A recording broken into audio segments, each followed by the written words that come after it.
guys, I'm back. So this video is going to be about my study strategies and habits that I want to develop and really polish to improve my GPA, to get my grades up so that I can reach my goals. And one of the goals is to be able to switch to honors degree in physics once my GPA is high enough, which is 3.0, and currently you can see here I'm at 2.47, which is quite low, and I messed up a lot in the last 2 years since coming back.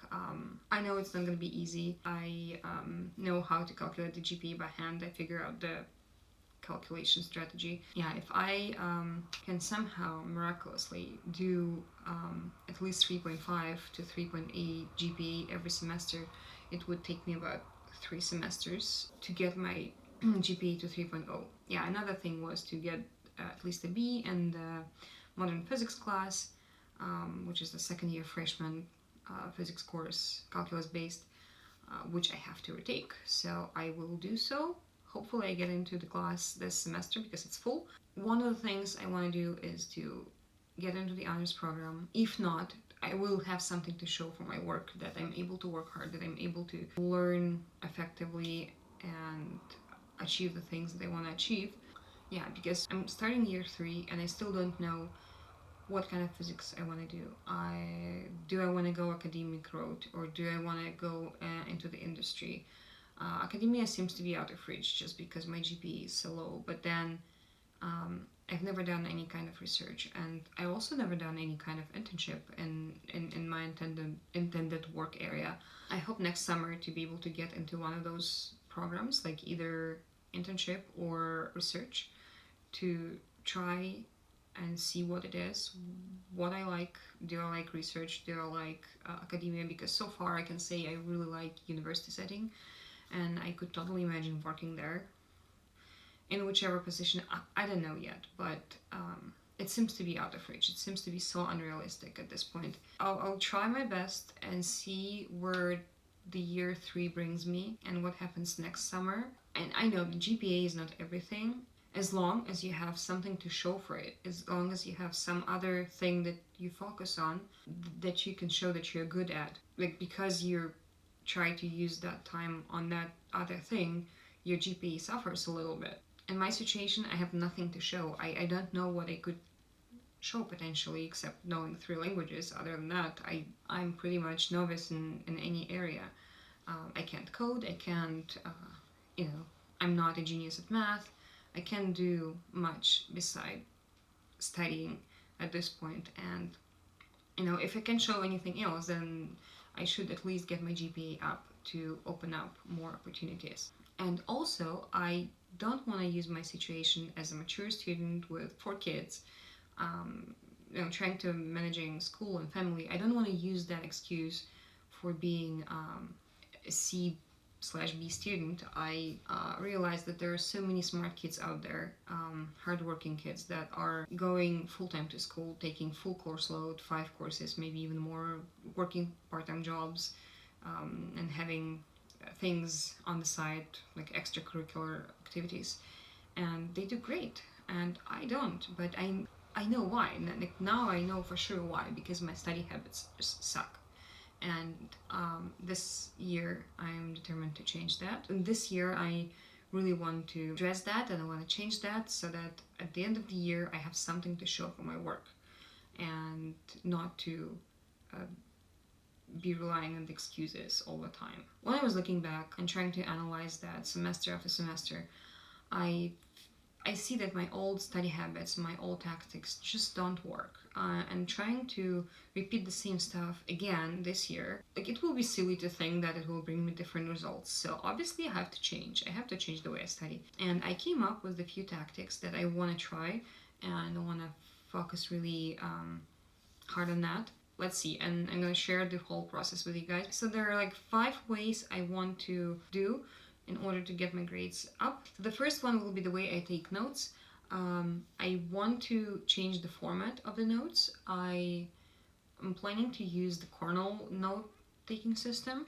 I've never tried this before. I've heard about this, but I never really understood how to use it until I found recently a video, which I will link down below, where I found a really good explanation on how to use Cornell note-taking method for math classes, which I think I could totally adapt to physics notes. And another thing that I want to change is that I'm not going to use any color coding during the class, just to save myself some time while taking notes, because I know that those classes where I will be in, at least one of them, will be really note heavy. Like I would have to write fast because I know how the professor lectures, and the examples that he gives are not easily found in a textbook. I will have to adjust the way I take notes.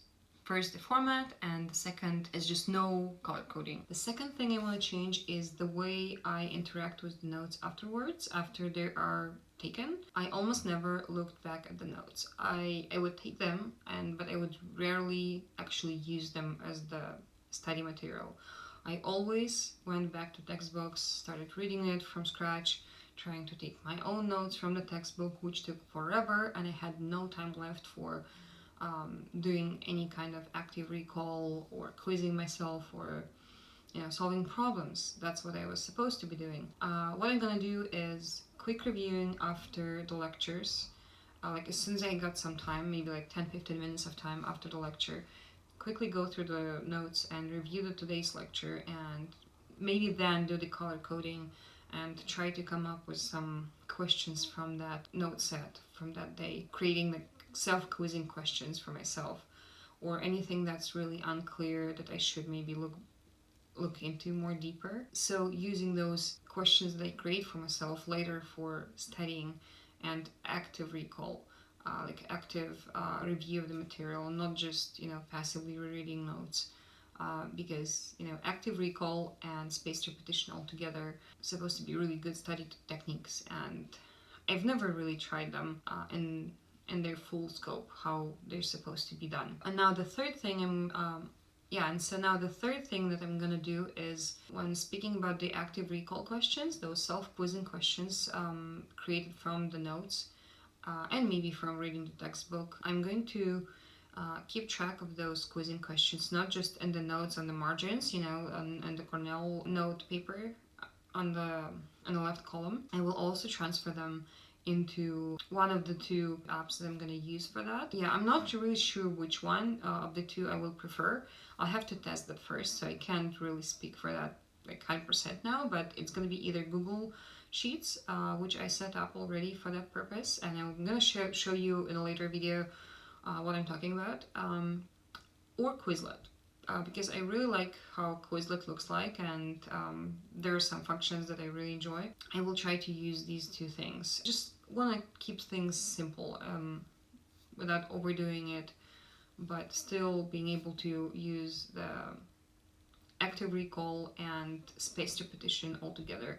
That's why I thought of doing something like Quizlet or Anki to test myself on those questions. And Quizlet is good in that sense because it has a built-in feature where you can set a date for a certain set of questions by which you have to master the set. Yeah, now the fourth thing that I really believe in that's gonna probably do the most difference, make the most difference, is to use so-called reverse learning technique that I learned from the website Fizzle, I think that's what it's called. It's run by Tom Miller, and he also has his own YouTube channel where he has like a lot more details about that. He was a student, almost 4.0 GPA engineering student that kind of breezed through all his classes. He swears by the fact that he's studying in a different way than we usually do. We first try to learn a lot of the theory and do a lot of stuff with that. What he's saying is that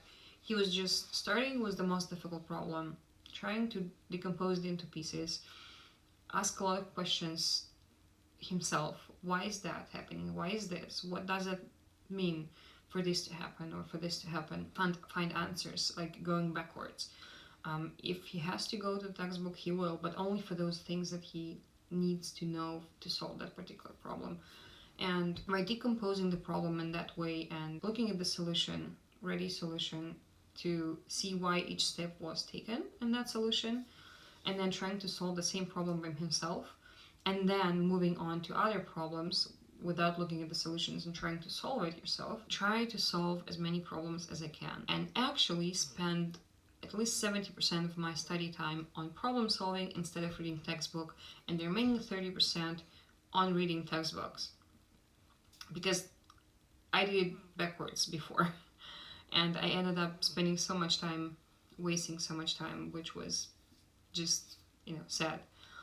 Because it felt like I was studying a lot, but I didn't have to show anything for this. The plan is to go and take like the most difficult problems in the textbook, try to decompose it into pieces by looking at the solution and asking questions why this is happening, like why are they doing this, what does this mean and this mean. Once I understand the solution completely, try and do similar problem myself, or even the same problem but just myself. Just trying to use the active recall and solve it and see if I can reproduce that, and then go on and solve many other problems. And if I'm stuck at something, this will show me exactly where I need to dig deeper and look for answers, and then go back to solving the problems. So that way I will spend more time on problem solving than on actually just purely studying about how to solve problems. Because before, what got me in trouble is that I just did the bare minimum. I would just do the homework sets. I would look over the assignments. I just was going by with the bare minimum. I would sort of study. I would spend a lot of time reading textbook, taking notes and making them pretty, but I would not really solve much except my homework sets, assignments, and the couple days of cramming before the midterms. That's where I would solve problems, but it would be too late, where it's not enough to do really well in a class. So I don't want to do that anymore. And the fifth thing I want to try, I don't know how that's gonna work yet, but I want to use my recorder. I have a handheld recorder that I have with me in the car at all times, which is really easy to use. It's just on and off button. I was thinking to maybe record myself explaining the concepts that I really want to learn and remember, asking myself even those self-quizzing questions that I created before, leaving a gap of time, a minute or two maybe, waiting for myself to answer while I will be driving. Once the time is up, then that time is up. Next question will sound. Do it the way that I don't have to touch the recorder too many times because I'm driving. I'm not supposed to be doing that. But I don't know about this yet. But I really want to maximize the benefits of the active recall using that. It's one of the things that's still on the testing list. Okay guys, so this is my plan on improving my grades, on getting on top of the game. So I will keep you guys updated on each of the study techniques I use, how that goes, whether it brings the results I'm hoping for.